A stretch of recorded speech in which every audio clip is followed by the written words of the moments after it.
예, 안녕하세요. 자, 여러분들 그러면 274페이지 그 금융상품 파트 하기 전에요. 아까 우리 그 면책과 관련되는 거 있죠. 그거 여러분들 좀 한번 봤으면 좋겠거든요. 제가 이 교재는 이번에 실어 놓지 않았는데 요약집이라든지 아니면 다른 뭐 문제집 같은 데 이렇게 실어 놨던 거 그거 좀 내용 좀 확인 한번 하겠습니다. 그래서 제가 아까 말씀드린 것처럼 그 면책과 관련해서는 그 교재에 나오는 것들 한 번에 다 정리하셔가지고 그래서 이게 면책이 되냐 안 되냐 그런 것들 좀 확인하시는 게 좋을 것 같습니다. 그래야지 여러분들 좀 많이 헷갈리고 한 번에 정리를 하셔야 되니까요. 자, 우리 문제 한번 보겠습니다. 자, 다음 중 면책되는 경우는 몇 개인가 라고 해가지고 기억본 보시면, 자, 혹시 이거 자료가 제가 어디다 올려놨는지 정확하게 모르겠는데, 자, 여러분 한번 보세요. 자, 신고 인장과 비밀번호의 예금 상품을 서명과 비밀번호 확인 후 지급했다. 그럼 보세요. 인장을 신고했는데 나중에 비밀번호하고 서명만을 확인했어요. 그러면 당연히 이거는 면책되기 어렵겠죠. 자, 그렇게 보시고요. 그다음 니은번 보시면 양도성 예금정서를 증권을 소지한 자에게 지급했지만 정당한 권리자가 아닌 경우, 이거는 정서의 소지인에게 지급하면 된다 그랬죠. 그래서 이거는 면책되는 경우요. 다음 D급번 보시면 본인에게만 지급하겠다는 특약 상품에서 인감과 비밀번호 일치 여부 확인 후 제3자에게 지급한 경우, 이것만으로는 면책 안 된다 했습니다. 반드시 본인의 의사를 확인해야지 면책이 된다라고 했고요. 다음 리얼번 예금 청구서가 잘못 기재된 경우 정정인이나 새로운 전표 없이 예금을 지급한 경우, 요거는 면책되기 어렵다 그랬죠. 그래서 전표 같은 경우 예금 청구서 같은 경우는 정정해서는 안 되고 반드시 새로 제작성해야 된다라고 그렇게 말씀을 드렸고요. 그다음 미음번 인감 대조 시 실무 경험이 없는 금융기관 종사자가 유관으로 외형상 전체적으로 유사 여부를 대조했다. 평면 대조한 경우라는데요. 자, 이거 인감 같은 경우는 숙련된 금융기관 종사자에 대해 그래서 이것도 면책되기 어렵다. 그다음 비업번 보시면 경영권 분쟁이 있는 회사의 최대 지분을 가진 대표이사의 청구에서 예금을 지급한 경우라고 되어 있습니다. 제가 아까 수업할 때 이걸 좀 빠뜨린 것 같네요. 자, 빠뜨렸으면 지금 볼게요. 자, 우리 경영권 분쟁이 있다 그러면 아무리 최대 지분 가진 자라도 그 사람이 경영권을 승계한다라는 그런 보장은 없잖아요. 그렇죠? 그러면 그 경영권 분쟁이 끝나고 난 다음에 지급을 해야 됩니다. 그래서 아무리 최대 지주가 회사에 돈을 청구한다 하더라도 지급하면 면책되기 어렵습니다. 자, 그 다음에 여러분들 시험번 예금 통장 증서를 소지하고 신고 인감 등을 절차하여 예금주의 대리임을 주장하여 예금을 지급받았으나 금융기관에서는 성간주의 의무 다 있다. 그래서 여기 절도범 같은 경우도 채권의 준점유자라서 금융기관이 성간주의 의무를 다해서 선의무과실로 그 예금을 지급을 했다면 면책된다라고 했습니다. 그래서 이렇게 한 번에 모아서 그렇게 좀 보시고요. 자, 그 외에 또 어떤 게 있었습니까? 자, 우리 편의지급, 종업원의 금융거래 경험이 있는 그런 금융거래 그 종업원이 와가지고 편의지급을 요청을 했을 경우 그때도 반드시 우리 사업주 사장님의 의사를 반드시 확인해야지만이 면책이 될 수 있다라고 했고요. 또 시험에 만약에 뭐 표현상속인 아니 뭐 표현상속인이 왔어요. 통장 없이 왔다 하더라도 그것을 믿은 데 대한 정당한 신뢰 형성, 그것을 믿은 데는 선의무과실이다. 그리고 성간주의 의무를 다했다면 예금 청구서 없이 그 예금을 청구한 표현상속인, 전부명령자 등등에 대해서도 면책이 된다라는 거. 그래서 면책 관련돼서 우리 교재에 나오는 것만 탁탁 정리하셔가지고 우리 한 번에 그렇게 정리하시는 게 좋습니다. 그래서 그 전범위 모의고사는 제 생각은 이래야 돼요. 그래서 뭐 특정 부분을 갖다가 이제 진도별 같은 경우야 뭐 아니면 문제집 같은 경우야 그 단원별로 문제가 나온다면 실제 이제 우리 보는 시험 같은 경우는 전 범위잖아요. 그래서 요즘 교재 전체를 통틀어 가지고 뭐 특히 뭐 우편 관련해서 뭐 기산점 관련되는 정리라든지 아니면 우편에서 여러분들 주체 있잖아요. 뭐 우정사업본부장 아니면 과학기술정보통신부 장관, 뭐 예금의 이율 같은 거 이런 거 정하는 게 과학기술정보통신부 장관이다. 뭐 이런 식으로 아니면 관할 지방우정청장 하면 늘 보면 특급 관련해서 뭐 고시한다는 거 있었잖아요. 그런 것들을 한 번에 이렇게 쭉 정리를 하시면 되겠습니다. 그래서 요게 제가 그 문제집에 넣었는지 요약집에 넣었는지는 정확하게 모르겠는데 여러분들 그렇게 좀 정리를 하시고 그 책 찾아보면서 하나 할 때마다 그렇게 보는 것보다 한 번에 그렇게 좀 정리를 하는 게 좋습니다. 근데 다만 너무 디테일한 거 있죠. 그런 것까지 다 해버리면 여러분 오히려 더 암기 양이 좀 부담이 되니까 좀 중요한 것들 위주로 그렇게 좀 정리를 하시면 되겠고요. 지금 시간이 지금 5시 36분인데 제가 그쵸 여러분도 알다시피 어제 정말 열심히 촬영을 했거든요. 좀 촬영을 많이 해가지고 제가 다음 주까지 끝낸다고 그렇게 말씀까지 드리면서 촬영을 열심히 해가지고 어제 정말 너무 힘들도록 했었습니다. 근데 이제 그 음성 문제 때문에 다시 재촬영을 하게 됐는데 아유, 저도 이제 좀 기운이 빠지면서 그렇긴 한데 어떡하겠습니까? 제 과실인데요.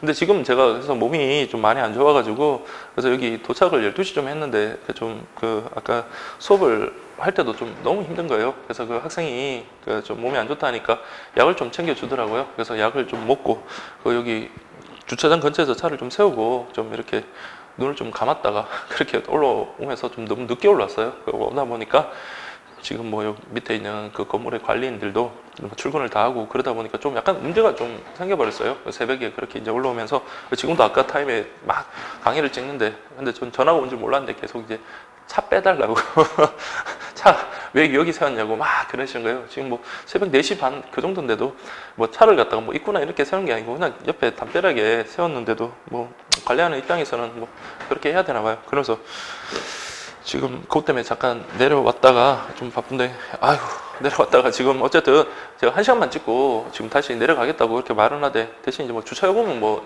다 드리고 그랬긴 했는데 근데 또 시간이지라 죄송한데 원래는 저 지난 강의 찍을 땐 저기 우체국 예금 상품 전까지 다 찍었었거든요. 근데 오늘은 저기 금융 상품 파트까지만 좀 하도록 하겠습니다. 하고 좀 제가 또 컨디션 잘 회복해가지고 뒷부분 이제 계속 좀 진행하도록 하겠습니다. 어쨌든 제 뭐 과실이고 제 불찰이니까 여러분 좀 이해를 좀 해주시고요. 자, 일단 금융상품 파트 한번 보겠습니다. 자, 금융상품은 제가 뭐 내용이 바뀌지 않을 거니까 작년 강의에서도 그대로 좀 강의를 진행을 했었고요. 그리고 그동안에 봐도 크게 뭐 바뀌지는 않았던 겁니다. 예전에 뭐 예정됐던 부분이긴 하지만 아, 죄송합니다. 재형저축 같은 경우는 예전에 2016년도에 삭제됐었다. 그거 이제 보시고. 자, 금융상품 여러분 공부하실 때 이거 교재로 공부하면 절대로 힘듭니다. 그래서 특히나, 그동안의 기출을 보더라도, 그리고 공부 방법 논에 있어서도 이거는 절대로 교재를 보고 하지 마시고, 뭐 교재로 보시고 하셔도 되는데, 한 번에 정리하셔가지고, 각각의 내용들, 처음은 어쨌든 크게 분류를 해야 돼요. 자, 우리 처음에 이제 분류를 해야 되는데, 자, 그래서 여러분들이 4가지. 제가 방금 깜짝 놀랐습니다. 갑자기 이 시간에 그 외부인이 저 문 틈으로 저를 이렇게 보길래 지금 이 시간에 누구신지 모르겠지만, 자, 어쨌든 깜짝 놀랐습니다. 소름 끼치죠. 지금 새벽 5시 40분이거든요. 좀 늦게 하니까 이게 좀 별의별 일이 다 있네요. 자, 여러분들 보세요. 자, 입금과 금융 상품과 관련해서는 크게 여러분들 자 입출금이 자유로운 예금, 입출금 자유로운 예금, 그 다음에 예치식, 그 다음에 적립식, 그 다음에 특수 목적부 이렇게 보시면 됩니다. 특수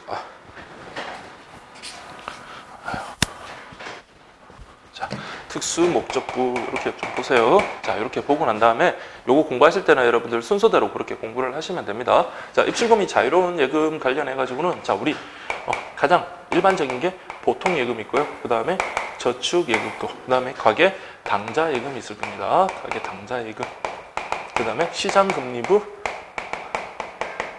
수시 입출금. 자, 이렇게 있고요. 그 다음에 여러분들 단기, 이게 칸이 넘어가려나요? 제가 이게 앵글이 어디까지 잡히는지 모르겠는데, 자, 그러면 여기다 좀 작게 쓰겠다. 단기 금융상품펀드, 그 다음에 어음관리계좌. 자, 어음관리계좌.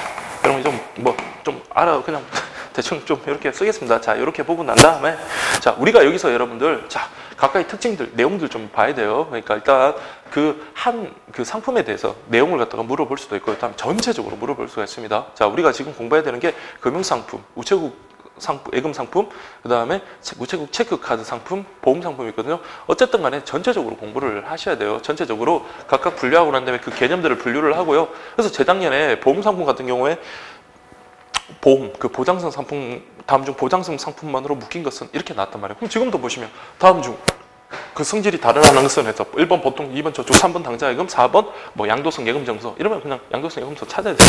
가장 기본이 되는 게 크게 분류하는 겁니다. 크게 분류를 하고 난 다음에 각각의 내용들을 찾고, 그 다음에 각각의 내용들을 비교 정리하는 겁니다. 그래서 여러분들이 뭐 뭐 주제 넘은 얘기지만 최소한 여러분들이 이건 좀 정리를 하시고, 그다음에 이게 자신이 없다 그러면 여러분 이면지랑 A4지랑 그런 연습장에다가 계속 특징만 써요. 그러니까 막 디테일한 것까지는 안 해도 특징을 쓰면서 각각 비교하는 연습을, 지금 아직까지 늦은 게 아니니까 그렇게 좀 정리를 하시고, 그다음에 뭐 이름 같은 걸 갖다 계속 이렇게 되뇌이면서 계속 좀 익숙해져야 돼요. 자, 그럼 보세요. 입출금이 자유로운 예금에 보통 이건 우리 일반적인 그 예금이랑 똑같은 거예요. 그래서 자, 여기 이제 중요한 거는 얘랑 비교하시면 돼요.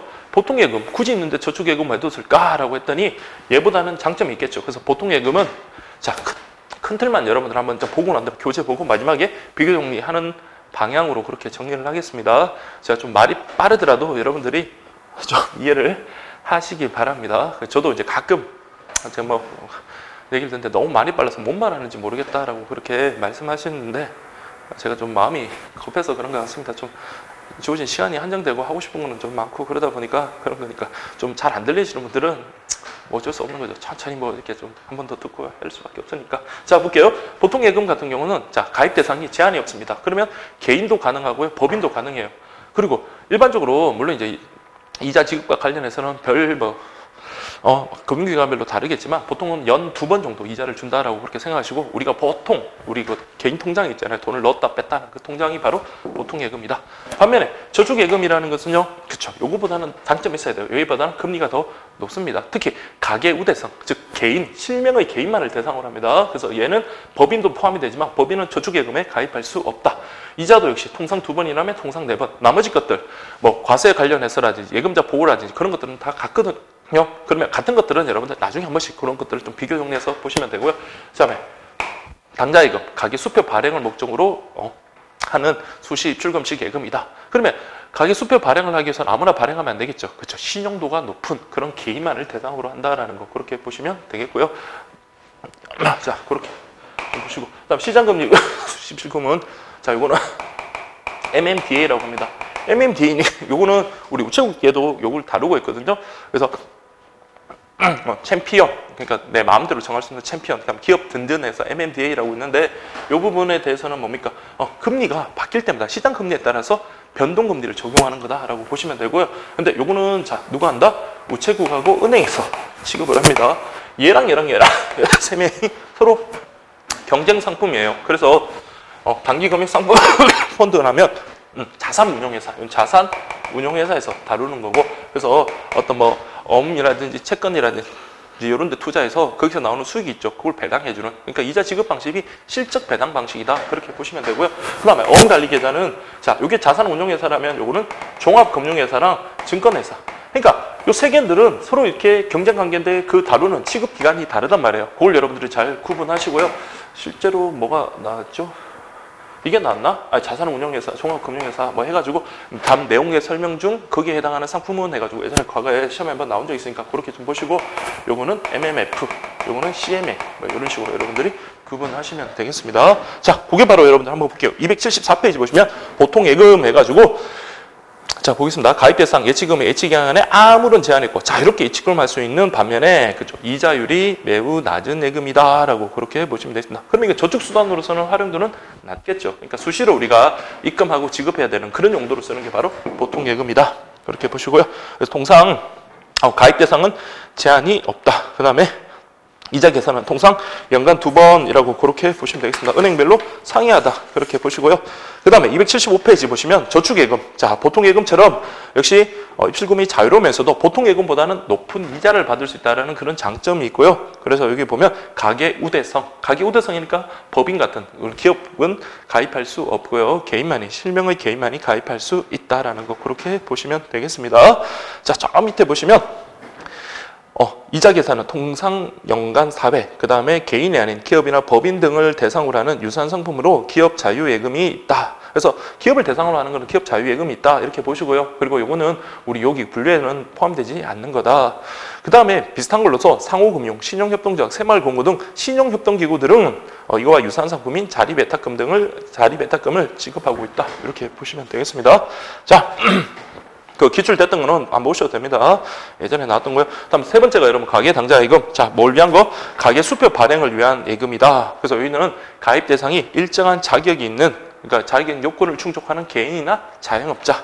그래서 예전에는 그 수표 이 한 장당 발행 금액이 봉급 생활자 같은 경우는 100만 원이고 자영업자 같은 경우는 500만 원인데 지금은 이제 뭐 금융기관별로 상위라고 됐으니까 뭐 거기까지 구분 안 하셔도 되고요. 자, 중요한 게 여러분 뭐라? 가계당좌예금은 은행에서만 발급 가능하다라는 거. 은행에서만 다루고 있다. 그래서 취급기관은 은행이다. 그리고 전 금융기관을 통해서 한 계좌만 설치할 수 있다는 거고 참고사항 보세요. 모든 은행에 걸쳐 1인 1계좌만 거래가 가능하다. 그 외에는 여러분들 한번 읽어보세요. 예금 잔액이 부족할 경우 대출 한도 범위 내에서 자동 대출이 가능하며 거래 실적이 양호한 경우 소액 가계 자금도 대출받을 수 있다 등등 있고요. 그 다음에 시장금리 수시 입출금식 예금과 관련해가지고 MMDA. 자, 이거는 우체국과 은행이다. 이렇게 보시면 되겠고요. 특히 이제 기간별 제가 이거 기간별에다가 굵은 걸 쟀네요. 자, 이거 중요한 게 예치 금액에 따라 이거 육체학표. 그래서 돈을 많이 예치하면 할수록 금리는 높아진다. 당연하긴 한데 적용되는 금리가 달라져요. 예치 금액에 따라서. 그래서 기간별 예치 금액에 따라 차등 금리가 적용된다는 거. 그래서 챔피언 라고 그렇게 보시면 되겠습니다. 갑자기 챔피언이 아니라 죄송합니다. 듬뿍 우대 저축이죠. 제가 챔피언은 내가 마음대로 정하는 그런 거거든요. 이게 듬뿍 우대 저축. 죄송합니다. 미쳤네요. 자, 듬뿍 우대 저축. 요게 여러분들 개인이 가입하는 MMDA거든요. 요거는 예치 금액에 따라 차등 금리가 적용된다는 거. 그게 이제 여러분들 키워드입니다. 자, 여러분들 그렇게 좀 보시고요. 그 다음에 환매 조건부 채권, 양도성 예금 장수 다른 단기 시장성 상품에 비해서는 이자가 높지 않겠죠. 이게 아무래도 수시 입출금식 예금이니까 다른 예치식 같은 그런 것보다는 이자가 높지 않다. 이렇게 보시고요. 다음에 MMF, 단기 금융 상품 펀드 있죠. 자, 요거는 자산 운용회사가 운용을 하고요. 그 외에 뭐 은행이나 보험회사나 증권회사 등에서 이것을 판매한다. 이렇게 보시면 되고요. 그 다음에 최저 가입 금액에는 제한이 없는 실적 배당 상품이다라고 그렇게 보시면 되겠습니다. 자, 근데 이게 기업 채권 같은 데 투자를 하다 보니까 부실한 채권에다가 투자를 할 수 있잖아요. 특히 얘하고 얘는 예금자 보호가 안 되거든요. 물론 여기 종합금융회사는 보호가 되고 증권회사 같은 경우는 보호가 안 된단 말이에요. 그렇기 때문에 우량한 핵사. 그래서 보면 신용등급 A 등급 이상인 것에 투자하는 것으로 제한했다. 이렇게 보시면 되겠습니다. 다음에 어음관리계좌는요. 종합금융회사랑 증권회사가 고객의 예탁금을 어음이나 국공채 등의 어떤 단기 금융상품에 투자를 한 다음에 그 다음에 그때 나오는 수익을 고객에게 돌려주는 역시 실적 배당 상품이다. 특히 이제 예금자 보호와 관련해서는 증권회사 같은 경우는 보호되지 않는다라는 까지 그렇게 정리를 해주시면 되겠습니다. 자, 마음이 좀 급해가지고. 자, 여러분들 요 6가지 상품에 대한 특징들 한번 딱 정리를 하셔야 돼요. 그래서 이렇게 보시고. 제가 프린터물을 가져왔어야 되는데, 예전에 수업할 때 좀 큰 종이를 좀 원하신 분이 계셔가지고, 그거 뽑아둔 게 하나 있어가지고, 그걸 뭐 그냥 지금 보기는 하는데, 어쨌든 여러분들, 저 기출문제 보세요. 다음에서 설명하고 있는 금융상품으로 알맞은 것은, 아니요. 자, 주체 보세요. 종합금융회사가 고객의 예탁금을 어음 및 국공채 등에 운용하여 수익을 고객에게 돌려주는 실적 배당, 그리고 예탁금에 제한이 없는 수시 출금. 6개 중에 하나겠죠. 그 다음 실적 배당되는 거 2개죠. 근데 주체가 종합금융회사 그랬으니까 어음관리계좌. 자, 여러분들, 우리 약자들도 알아야 돼요. 그래서 우리 시장금리부 수시 입출금식 같은 경우는 MMDA고요. 그 다음에 단기금융상품 같은 경우는 MMF, 어음관리계좌는 CMA. 그럼 지금은 어음관리계좌니까 CMA 이렇게 보시면 되겠습니다. 자, 그렇게 보시고요. 그 다음에 이제 보실 게 원래는 여러분 적립식이 나오는데 얘랑 얘랑을 비교를 해야 되거든요. 그래서 6개니까 자, 여기 보시면 이제 정기예금, 정기 예탁금. 자, 그 다음에 여기 이제 그죠, 시장금리부, 시장금리 연동. 그 다음에 이거 주가지수 연동. 그 다음에 양도성 예금정서, 그 다음에 판매조건부 채권. 자, 이렇게 6가지로 이렇게 좀 구분하시면 되겠습니다. 시장금리가 실세금리네요. 실세금리랑 한번 시장금리랑. 자, 실세금리 연동. 자, 이렇게 보시고. 자, 정기예금이라는 것은 뭡니까? 그렇죠. 목돈을 갖다가 약정된 기간 동안 예치하고 기간이 만료됐을 때 우리가 인출할 수 있는 거. 그때 그게 정기예금이고요. 자, 정기예금은 일반적으로 은행이나 우체국에서도 물론 다룹니다. 은행, 우체국에서 다루는데 예전에는 안 그랬는데 지금은 신협이라든지 새마을금고 거기서도 다룹니다. 자, 정기예탁금은 신협이라든지 새마을금고라든지 이런 데서만 다룰 수 있는 그런 상품이에요. 그래서 그거 여러분들이 좀 정리를 하시면 되겠습니다. 그래서 일반 은행이나 우체국에서 다루는 건 아니다. 그러면 굳이 일반 은행에서 다룰 수 있는 걸 여기는 상품이 뒀다는 것은 어떤 목적 때문에? 자, 그럼 한번 공부 생각 해보세요. 왜 뒀을까요? 그렇죠. 얘보다는 금리가 더 높고요. 그 다음에 어떤 뭐 세금에 있어서 비과세 혜택이라든지 그런 혜택을 주니까 그런 쪽으로 돈이 몰리겠죠. 다만 이제 그것과 관련해서 예금자 보호가 중요한 의미를 가지겠습니다. 아무래도 이런 1금융권 그 뭐 일반 은행보다는 아무래도 좀 부실을 할 가능성이 높으니까 그런 것들이 좀 신경이 쓰이고요. 그다음 실세 금리 연동이고요. 주가 지수 연동. 그러니까 실세 금리, 그러니까 변동되는 금리에 따라서 예금 이율이 달라지는 거고요. 그다음 주가 지수.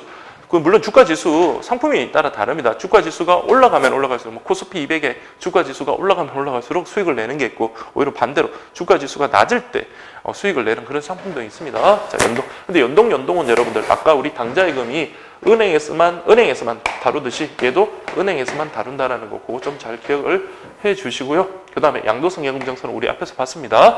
그래서 이거는 기명이 아니에요. 그래서 무기명 할인식. 처음에 이제 발급할 때 이자를 따로 주는 게 아니라 100만 원짜리를 80만 원에 그러니까 20만 원 할인해가지고 발행을 합니다. 그럼 80만 원 주고 구입을 해가지고 전전 양도되다가 나중에 금융기관에 지급을 하면 그 차익만큼을 우리가 이득을 얻게 되겠죠. 그래서 이거는 무기명 반드시 어느 특정한 인을 갖다가 지정해가지고 돈을 지급하는 게 아니라 그것을 소지한 자에게 그냥 지급한다라는 의미에서 무기명 할인식이다. 이렇게 보시면 되겠습니다. 그래서 양도성 예금정산 같은 경우 따로 이자가 있는 것은 아니고요. 그 다음에 특히 중간에 중도 해지하는 것은 불가능합니다. 그러니까 내가 돈이 필요하다면 해지할 게 아니라 그것을 우리 어떤 시장에 가서 내다 팔면 되겠죠. 내가 80만 원 주고 샀다? 85만 원에. 만기일이 다가오면 다가올수록 그 가치는 높아지니까 그래서 85만 원에 판다면 그 본인은 5만 원의 이득을 얻게 되는 것이겠죠. 그 다음에 판매 조건부 채권요. 판매 조건부 채권이라는 것은 자 우리 금융기관이 보유하고 있는 어떤 채권을 갖다가 말 그대로 팔았다가 다시 대사하는 걸 우리가 환매라고 하거든요. 그래서 아직 만기가 남은 그 채권을 갖다가 우리 개인에게 팔았다가 그리고 난 다음에 그것을 다시 재매입하는 그런 겁니다. 그래서 금융기관에서 100만 원짜리 채권을 자기들이 60만 주고 샀습니다. 그리고 우리 보고 70만 원에 사래요. 그럼 우리가 70만 원에 사면 일정 기간이 경과된 후에 다시 80만 원에 사겠다. 재매입하겠다. 이렇게 되면 그 사이에 뭡니까? 10만 원의 차익을 우리가 이득을 볼 수 있는 거잖아요. 그게 바로 판매 조건부 채권이다. 이렇게 보시면 되겠습니다. 그래서 이거 정기예금, 정기예탁금 각각의 특징부터 먼저 살펴보고요. 그 다음에 이제 뭐 우리가 비교해야 될 게 세금 혜택 여부라든지 예금자 보호라든지 취급 기관들. 특히 과거에 제 기출 문제에는 있었습니다만 우체국에서 다루고 있는 상품은 몇 개인가 이렇게 나오면 이 전체 상품 중에서 여러분들이 좀 체크를 하셔야 돼요. 그거는 우리가 나중에 한번 하도록 하겠습니다. 자, 우리 또 관련해서 실세금리 연동, 예금이랑 주가지수 연동, 이게 LED인가요? 이게 CD, 이게 RP 이런 식으로 여러분들이 좀 보시면 되게 LED래요. 죄송합니다. LED는 진짜 ELD, 죄송합니다. ELD 마음이 급해가지고 자 ELD 해가지고 요 명칭까지도 여러분들이 잘 정리하시기 바랍니다. 그래서 281페이지 한번 볼게요. 정기예금은 가입자가 자금을 낼지 시 일정한 기간을 정하여 기간 내에 원칙적으로 환급하지 않을 것을 약정하고 금전을 금융기관에 예치하는 장기 저축성 예금이다. 이게 보통 이제 5년까지 되거든요. 그래서 우리가 단기하고 장기를 구분하는 기준이 만기 1년이었잖아요. 그래서 여기는 얘네들은 다 나중에 나오지만 장기 상품입니다. 나머지는 다 단기 상품이다. 이렇게 보시면 되겠고요. 그 다음에 여러분들 보세요. 만기 이전에 중도 해지하면 약정 금리보다도 낮은 중도 해지율이 적용되기 때문에 반드시 만기까지 예치하는 게 바람직하다. 그래서 중도에 원래는 기한이 익은 금융기관이 있기 때문에 금융기관이 해지하겠습니다 해도 안 받아줘도 그만입니다. 그러나 보통은 약정된 그 약정이율보다 낮게 해가지고 그렇게 해지를 갖다 허용하는 경우가 대부분이다라고 그렇게 말씀을 드렸고요. 그리고 이 세상에 여러분 담보 중에 가장 좋은 담보가 뭐예요? 그렇죠? 현금을 담보로 하는 게 가장 좋겠죠. 그래서 담보율이 95%까지 됩니다. 그래서 내가 만약에 예치 금액이 100만 원이다. 그러면 95만 원까지 담보 대출이 가능하다라는 거 그거 좀 기억을 하시고요. 그 다음에 정기예탁금 같은 경우 그 취급 기간 관련해서 여러분 상호저축은행, 상호금융, 신용협동조합, 새마을금고가 2016년도부터 들어왔으니까 그거 좀 보시고 그 다음에 예전에는 딱 구분이 됐어요.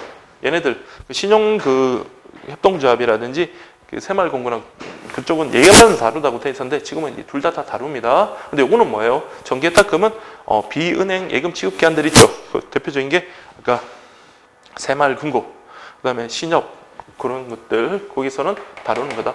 가입자 합격과 관련해서 정기예탁금은 여러분들 회원이나 조합원인데, 근데 우리가 이걸 상품을 가입하면 동시에 조합원이라든지 회원이라든지 준조합원이라든지 그런 가입 자격을 얻기 때문에 큰 문제는 없습니다. 특히 이제 정기예탁금과 관련해서 여러분들 한번 살펴볼게. 자, 비과세 혜택이 있으면 은행권보다 상대적으로 높은 금리. 그래서 이제 서민들의 목돈 운용에 적합한 저축수단이다. 지급기관은 상호금융, 신협, 새마을금고, 조합원, 준조합원, 회원 등이 있고요.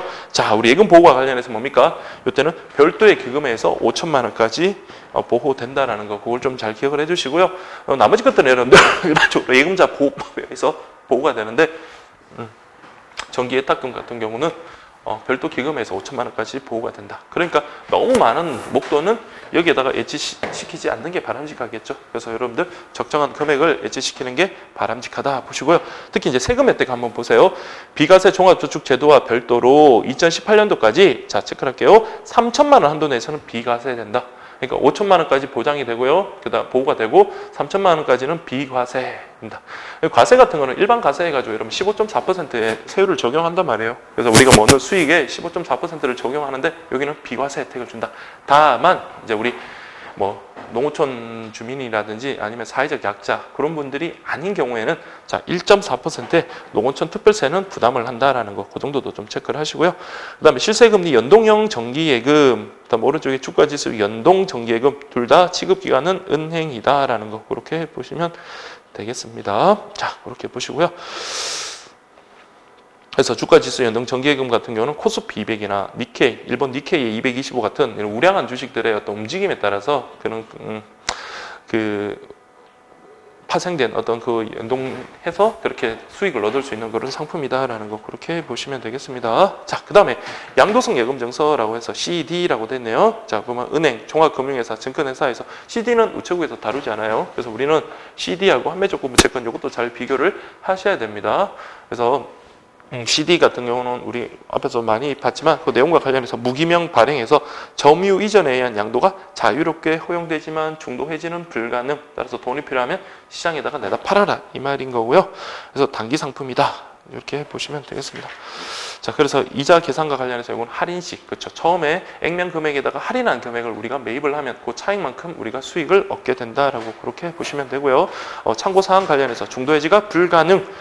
그래서 시장에 팔아라, 이 말이고, 할인식으로 발행되는 CD 특성상 만기 후에는 별도의 이자가 없겠죠. 그래서 이때는 말 그대로 할인식이니까 내가 매입한 금액과 액면 금액의 차익 이자지 별도 이자는 따로 지급하지 않는다는 것에 유의해라, 이렇게 되어 있습니다. 그 다음 이제 보셔야 될 게 한매조건부 채권, 그 개념은 아시겠죠? 자, 여기 또 역시 단기 금융 상품이고요. 자, 시험에 만약에 양도성 예금증서하고 한매조건부 채권 공통점 하면 뭡니까? 둘 다 예치식, 둘 다 단기 금융 상품. 뭐 이런 거 여러분들이 뭐 잘만 정리하시면 어렵지 않게 나올 거예요. 자, 다만 우체국에서 다루는 거는 한매조건부 채권이에요. 자, 그래서 보시면 지급 기간 관련해서 우체국, 제가 좀 체크를 안 했는데 우체국 이렇게 좀 보시면 되고요. 그래서 채권 관련해 가지고 다룬다. 그 다음에 또 같은 공통점이 서로 비보호, 그 다음에 그 세금 혜택과 관련해서 둘 다 비과세, 이렇게 갈 겁니다. 요거는 여러분 이따가 다 같이 정리를 하겠습니다. 자, 그래서 여러분들 비과세래요. 일반 세율. 제가 계속 수업할 때마다 계속 비과세 그러는데 여러분 아니에요. 일반 과세. 보통은 일반 과세와 비과세 선택이 가능한데 일반 과세만 적용한 게 단기 금융상품은 업무관리기다, 양도성 예금증서, 한매조건부 채권이거든요. 요거는 일반 과세 15.4%만 적용이 된다, 이렇게 보시면 되겠습니다. 자, 그렇게 보시고요. 그 다음에 예금자 보호는 안 되고, 참고사항, 예금자 보호 대상은 아니지만 우량한 채권에 투자되기 때문에 안정성이 높은 편이다. 그 다음에 역시 만기가 지나더라도 별도 이자는 가산해 주지 않는다. 주로 통장 거래로 이루어지며 30일 이내 중도 한매 시에는 당초 약정 금리보다 훨씬 낮은 금리를 적용한다라고 되는데, 이 부분 여러분들은 나중에 우리 우체국 상품에서도 한매조건 채권을 볼 거예요. 그래서 보면 기간이 있잖아요. 차등적으로 기간이 달라요. 그 약정된 기간이 되게 세부적으로 이렇게 구분이 되어 있는데 기간에 따라서 다르게 금리가 적용이 될 수도 있다라는 거, 그렇게 보시면 되겠습니다. 다음에 285페이지 보시면 특수목적부 상품이라고 되어 있고요. 그 전에 여러분들 자 교재 보시면 목돈 마련을 위한 상품 해가지고 280페이지 보시면 정기적금, 자 정기적금, 여기는 자유적금 이렇게 두 개 있고요. 자 이렇게 있습니다.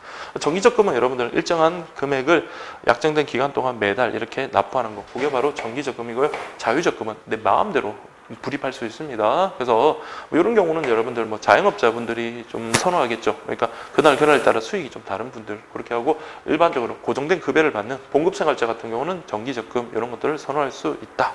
다 요거는 장기 상품이에요. 그래서 기간이 1년 이상인 그런 장기 상품이다라고 그렇게 보시면 되겠습니다. 그래서 280페이지 보시면 정기적금, 그래서 5년 이내, 그다음 만기 후에는 적용금리가 가입 당시에 그걸로 적용되지 않습니다. 만기가 끝나면 빨리 얼른 있잖아요. 찾아야 돼요. 처음에 약정한 금리는 좀 높을 거 아니에요. 적금이니까. 근데 그 금리가 적용되는 것 아닌 것을 유의해라. 그래서 만기일 당시 약정 이율의 2분의 1 이하로 크게 낮아지는데 유의하고, 역시 중도 해지하면 약정이율이 팍 떨어진다는 것에 유의해라. 이렇게 보시면 되고요. 그다음에 자유적금은 자금의 여유가 있을 때 금액이나 입금 횟수에 제한 없이 이렇게 자유롭게 적금할 수 있다라는 거 보시면 되겠습니다.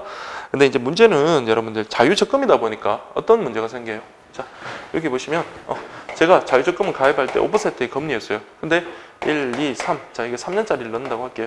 자, 그래서 이거 1년, 2년, 3년 이렇게 되어 있으면 여러분들 3년짜리 주금을 넣는데 3년째 정도 되는데 한 2년이 지나고 난 다음에 시장 금리들이 대폭 떨어질 거예요. 그래서 이게 시장 금리가 한 2% 정도밖에 안 되는 거예요.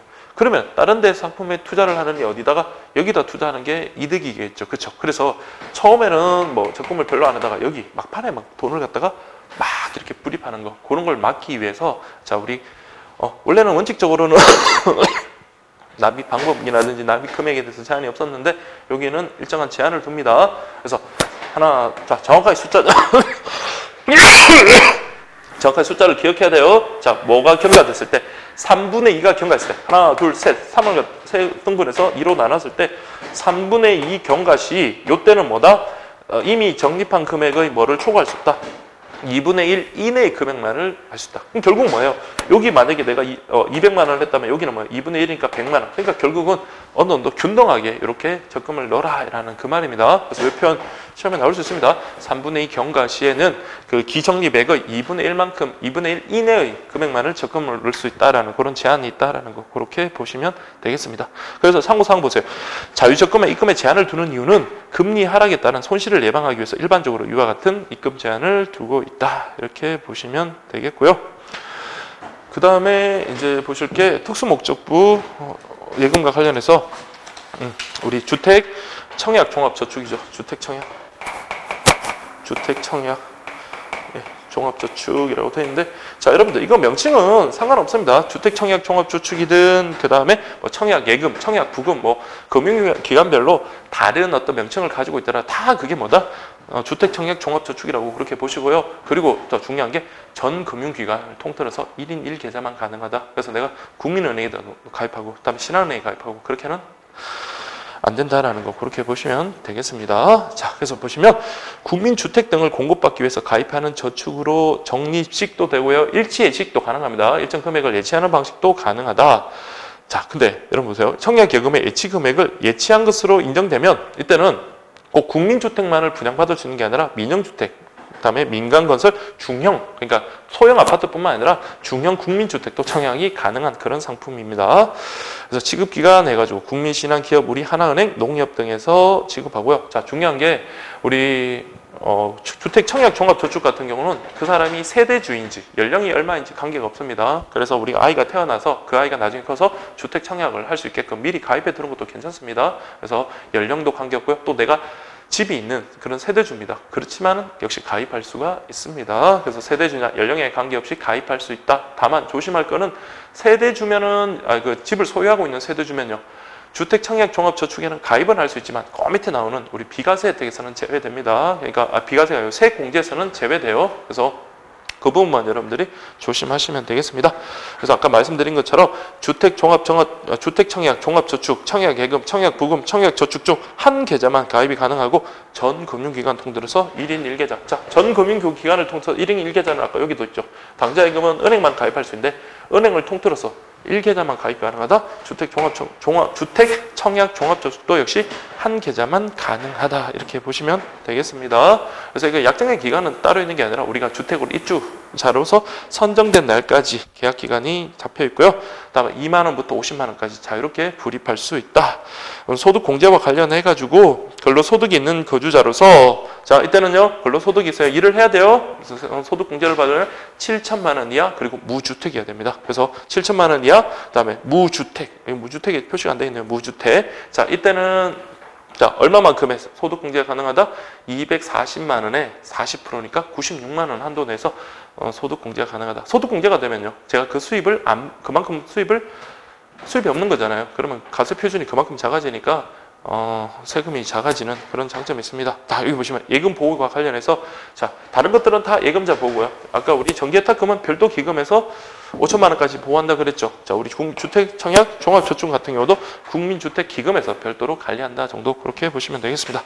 자 그게 여러분들 우리가 봤던 내용들 다거든요. 제가 조금 빠르게 했더라도 여러분들이 좀 정리를 하시고요. 자 이제 중요한 거 할 겁니다. 그래서 제가 그 프린트물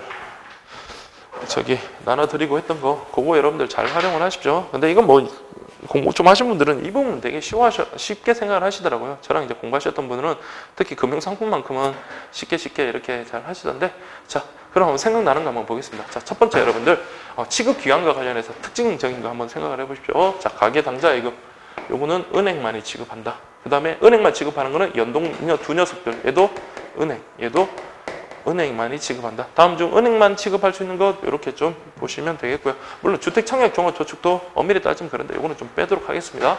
자 그렇게 보시고요. 그 다음에 자 이제 중요한 게 우체국이 다루는 거 있죠. 그래서 여러분들이 우체국이 다루는 거 여러분 체크하시고 그 구체적인 상품이 뒤쪽에 나오는 우체국 예금 상품인 거예요. 자 우체국이 다루는 거 노란색으로 했고 보통 예금, 저축 예금 그 다음에 얘네들은 우체국이 다루는 게 없습니다. 그 다음에 이쪽에서는 정기예금 다룰 거고요. 그 다음에 쭉 가서 판매조건부 채권 그 다음에 정기적금, 자유적금 이렇게 보시면 되겠습니다. 그래서 우체국이 다루는 거는 이렇게 보시면 되겠습니다. 그래서 우체국은 어렵지 않죠. 얘만 뭐예요? 새마을금고나 신용협동조합이나 뭐 그런 쪽에서 다루는 거니까 요 6개 중에 5개 이렇게 가시고 좀 특이한 게 우체국에서 다루는 거 여기 빠졌네요. 시장금리부 수시입출금식 예금 해가지고 자 여기 보시면 뭐 기업 등등 MA라든지 그러니까 예치 금액에 따라 나중에 엄청 강조드리는데 시험에 제가 그것 때문에 맞췄어요. 그래서 예치 금액에 따라 듬뿍 이자를 준다. 차등 금리를 적용한다 해서 지난 2016년도에 맞췄거든요. 그래서 이거 보시면 시장금리 수시입출금식 예금 이렇게 이게 바로 뭐다? 우체국에서 다루는 겁니다. 그럼 시험에서 여러분들 이거 상품 쭉 깔아놓고 다음 중 우체국에서 다루는 것은 몇 개인가라는 그런 개수 문제가 나오더라도 여러분들은 정답을 맞출 수 있어야 돼요. 자, 우체국에서 하는 거 몇 개요? 5개에다가 MMDA, 그 다음에 RP 이렇게 보시면 되겠습니다. 근데 요거는 나중에 우체국 상품 공부하시다 보면 뭐 그렇게 어렵지 않게 적용이 뭐 어렵지 않게 여러분 정리가 될 겁니다. 자, 그 다음에 예금자 보호가 안 되는 건요. 끝에 4개. 자, 여기 보시면 됩니다. 예금자 보호가 안 되는 거. 다만 어음관리 계좌 같은 경우는 자 우리 운영하는 기관이 취급기관이 종합금융회사랑 증권회사인데 증권회사는 비보호지만 종합금융회사는 보호된다는 거 그것만 좀 조심하시면 돼요. 어쨌든 요 오른쪽에 4개 이렇게 보시면 되고요.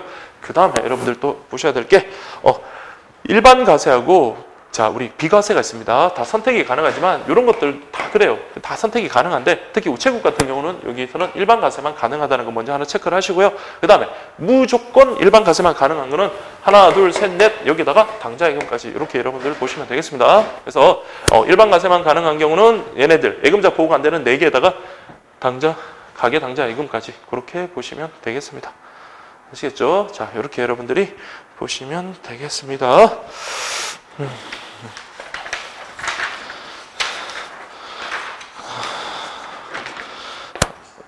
그렇게 여러분들이 좀 보시고 그래서 이거는 가급적이면 표로서 이렇게 딱 정리를 하시고 그렇게 보시는 게 좋습니다. 특히 여러분들이 가장 중요한 게 위치를 잘 확인하십시오. 그래서 순서대로 이렇게 하고 제가 이제 실강에서는 계속 이제 같이 이렇게 떠들면서 그렇게 하거든요. 칠판 지웠다가 또 써보기도 하고 혹시 인강 들으신 분들도 뭐 가족들 앞에서 하시든 아니면 그건 좀 너무 오버죠. 그냥 이렇게 연습장이나 이런 데다가 이렇게 순서대로 이렇게 정리를 하시고 각각의 특징들 이렇게 탁탁탁탁 체크를 하시면서 그렇게 하십시오. 어차피 시험장이는 책을 갖고 들어가는 시험이 아니잖아요. 그렇죠? 그래서 백지 상태에서 물론 이제 지문을 통해서 우리가 확인하는 거긴 하지만 암기가 제대로 돼 있고 정리가 제대로 돼 있던 사람은 어떻게 문제가 변형되더라도 여러분들 충분히 맞출 수가 있습니다. 그래서 여러분들 자, 요 순서 6가지. 특히 얘네들은 뭐 그렇게 어렵지 않으니까 정리식이랑 특수 목적분은 그렇게 어렵지 않으니까 입출금이 자유로운 예금과 예치식 예금에 있어서 순서. 그 다음에 우리 그 약자들 있죠. MMDA라든지 MMF, CMA. 아까 제가 LED라고 했는데 ELD. 그 다음에 CD, RP 이런 것까지도 정확하게 좀 보시면 되겠습니다. 그래서 시험에 그렇게 나오니까 어떻게 나오든 여러분들이 한 문제에 거의 당락이 좌우되니까 이런 거 좀 준비를 하시면 되겠습니다. 됐죠? 됐죠? 자, 그렇게 해가지고 표로 여러분들 좀 정리된 거를 한번 보시면은 제가 너무 큰 걸 들고 와가지고 제가 없네요. 그래서 작은 A4지에 된 게 없어가지고 자, 이렇게 이름들에다가 각각의 특징들만 착착착 체크하시고 좀 중요한 것들을 위주로 그렇게 좀 정리를 하시면 되겠습니다. 자, 그래서 여러분들 뭐 한 번 더 이렇게 반복하기는 좀 시간적으로 좀 힘드니까 혹시 잘 안 되는 분들은 좀 여러 번 이렇게 반복을 하십시오. 그래서 이렇게 해가지고 일단 상품부터 여러분들이 좀 잘 기억을 하시면 되겠습니다. 자, 그래서 여러분들 저기 문제 한번 볼게요. 자, 286페이지 한번 보겠습니다. 기출 확인 보시면 금융상품별 가입 대상 특징 예금자 보호법에 의한 보호 여부에 관한 내용으로 옳지 않은 것은 이라고 그렇게 지금 되어 있죠. 그래서 1번 보시면 주가지수 연동 정기예금이라고 되어 있네요. ELD 자, 이거 보시면 가입 대상, 제한 없음, 특징, 이율이 주가지수의 연동 뭐 여기까지는 문제가 없는데 예금자 보호, 예금자가 보호되지 않는 거는 양쪽에 2개였잖아요. 그래서 단기 금융상품펀드랑 어음관리계좌 그리고 CD, 양도성 예금증서, 한매적금 채권 근데 주가지수 연동 정기예금은 안 했습니다. 얘 특징은 뭐였어요? 은행에서만 다룬다. 연동 그랬으니까. 그래서 1번이 답이네요. 2번 저축예금. 그래서 우리 보통예금 있고 저축예금이 있는데 특히나 저축예금 같은 경우는 기업은 대상이 안 되죠. 그래서 가입 대상은 실명의 개인만을 대상으로 한다라는 거 그렇게 좀 보십시오. 그래서 제가 문제집에다가 별거 비교하는 거 다 집어넣고 그랬는데 그냥 여러분들이 머릿속에 그냥 정리하라고 하는 거예요. 그래서 문제를 문제를 통해서 좀 암기를 하셔도 되겠지만 어쨌든 그 틀만 잘 정리하시면 되겠습니다. 특징, 수시 출금식 예금 맞죠? 보통 예금, 저축 예금. 그다음에 예금자 보호 당연히 되고요. 그다음에 가계 우대, 정기 적금. 자, 가계 우대는 이제 빠졌으니까 정기 적금 요거 한번 볼게요. 정기 적금은 가계 우대니까 당연히 개인이 가입 대상이 될 거고 목돈 마련에 적합. 그렇죠? 적금이니까. 그다음에 예금자 보호 되고요. 아, 맞다. 장기는 여러분들 이 왼쪽에 있는 거 다 하시면 돼요. 그래서 보통예금, 저축예금, 정기예금, 정기예탁금, 그다음에 정기적금, 자유적금 이런 것들 그거는 장기고 나머지 것들은 다 단기성 상품이다. 이렇게 보시면 됩니다. 자, 양도성 예금증서요. 가입 대상 제한이 없고 특징 무기명, 그렇죠? 무기명 할인식이라고 그랬습니다. 그 다음에 이거는 보호되지 않는다 그랬죠. 예금자 보호되지 않는다. 그래서 어떻게 여러분들이 나오더라도 좀 맞춰야 되는데 그러니까 상품 하나하나 구체적으로 아는 것도 있지만 전체적인 틀을 알아야지만이 이런 문제들은 여러분들 맞출 수가 있겠죠. 그래서 여러분들이 그렇게 꼭 좀 정리해 주시기를 바랍니다.